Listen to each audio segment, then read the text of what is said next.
late mother's designs, her notebooks filled with sketches and ideas. We spent hours in my small apartment, poring over them, planning everything. The name, the logo, the first collection. Every detail was a part of me, a part of my family's legacy. Sara was there for all of it. She saw the designs, heard the business plan, and listened to my hopes. She was my confidant, my partner, my best friend. She was also a thief, a ghost in my own life. I needed an investor. She suggested an old family friend of hers, someone who trusted her completely.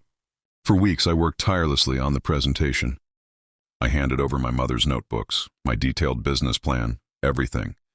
I trusted Sara with all of it, and she stole it. She took my pitch, my designs, and my story, and presented them as her own. She cut me out completely, and the investor, a man who saw her as his own daughter, signed a massive check.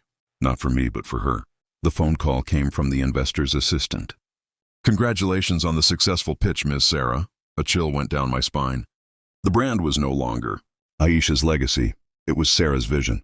The check was not for me. It was for her. And she had already taken the notebooks, the designs, the money, and was gone. But she forgot one thing.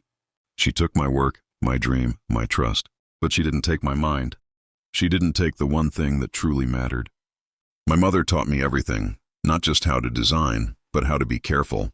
She had a habit of putting a small, almost invisible mark on every single design she created, a silent signature.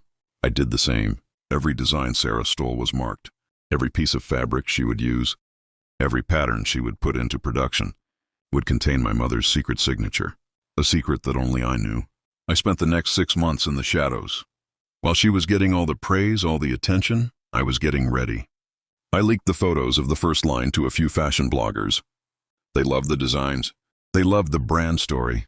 Then at the launch party, the biggest fashion event of the year, I released my evidence. A detailed report showing the secret marks on every design she claimed were hers.